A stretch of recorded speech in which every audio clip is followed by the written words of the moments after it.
Is the answer at running back for the LA Chargers really as simple as I think it is? And are people just making it too complicated? We've talked about the trio of Dobbins, Gus Edwards, and Kamani Vidal. And we've talked about what can Vidal become as a rookie. And we've talked about what Gus Edwards' impressive stats are. But overall, we've just looked at this as a running back room that lacks that elite level talent. And I'm wondering if we're getting it wrong. So do you think one of these three running backs has the ability to be elite? Because in a very small sample size in the pros and a very large sample size in college, one of them has already proven that they can be a top 10 running back, an elite running back in this league, and the stats absolutely back it up. And that's why I think during training camp and into the preseason, everybody needs to keep a close eye on running back J.K. Dobbins. And when we look at him, looking fit right here, all right, we know that Gus Edwards is going to be the lead back. But will he?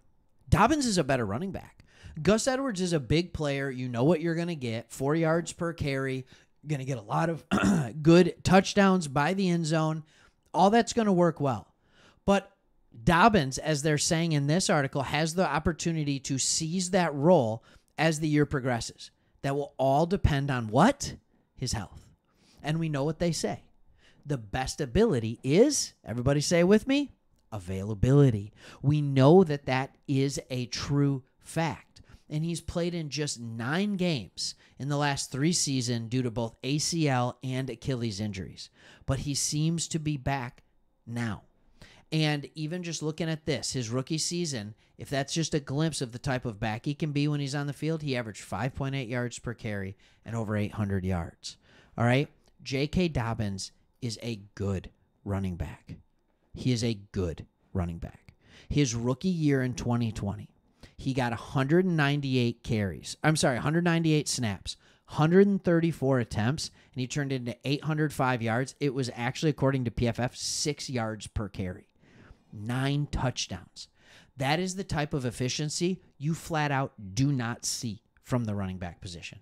Now, is some of that because he got the Lamar effect where you don't know if Lamar is going to pull it, if he's going to, pull it and keep it, if he's going to hand it off, and are running backs more effective when they're in next to a option quarterback? Yes, they are more effective. The next year he didn't play. He was out. And then in 2022, he had 92 attempts, 520 yards for 5.7 yards per carry. Even after coming off a major knee surgery, he still showed that he was able to be an effective and good running back.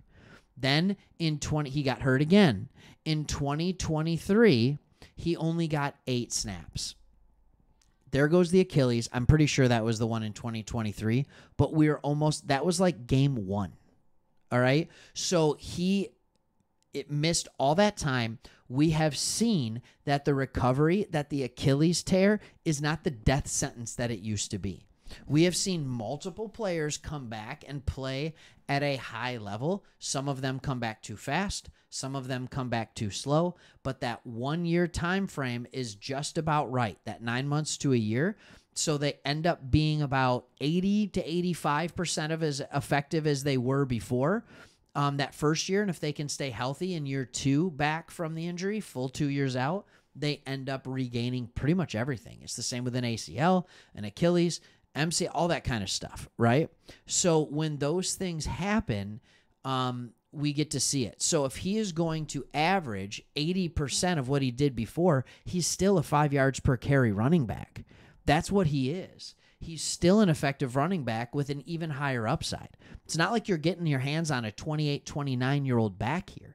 He's 25 years old. He'll turn 26 by the end of the season, I believe. He's 25 and a half currently. So I think at the end of the season, he'll turn 26.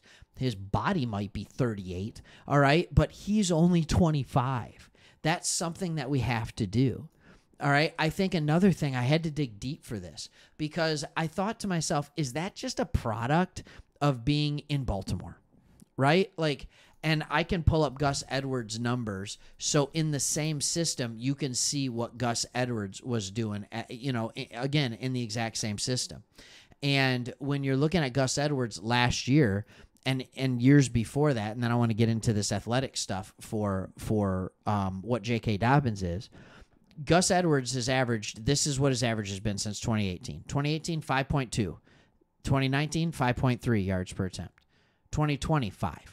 2022, didn't play 2021, 5. 2023, 4.1, but 13 touchdowns. The 13 touchdowns was this year. In all the years prior to that, in the 4 years prior to that, he had 13 touchdowns. So that's not the standard of what he's going to give you.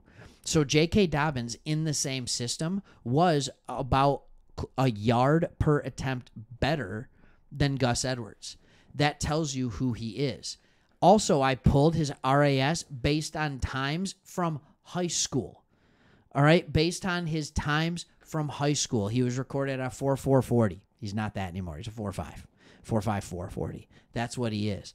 But his vertical jump, his short shuttle, based on those numbers, and you never know how real they are. I mean, like how many fakes out of 5? 3? 4? Right?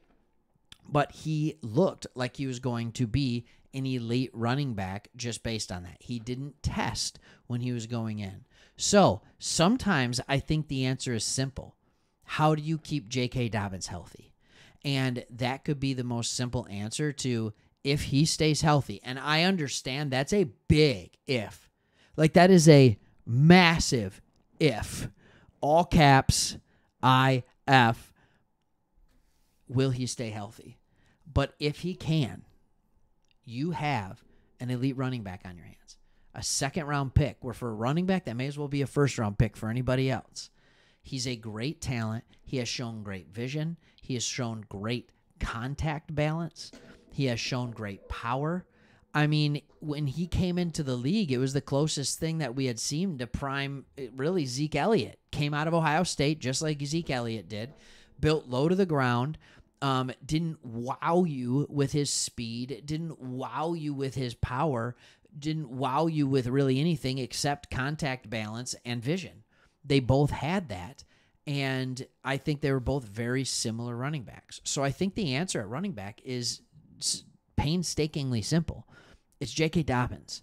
And if it's not him, Gus Edwards is still your 200 carries, and Kamani Vidal can absolutely give you 150 carries and be effective as a rookie behind this solid offensive line. All right, leave your take in the comments below. Let me know what you think. We love bringing you Chargers content. If you're still watching and haven't subscribed yet, hit that subscribe button because I just got you to listen to me talk about J.K. Dobbins in July for 8 minutes. All right? It has to be decent. All right, thanks for watching. See ya.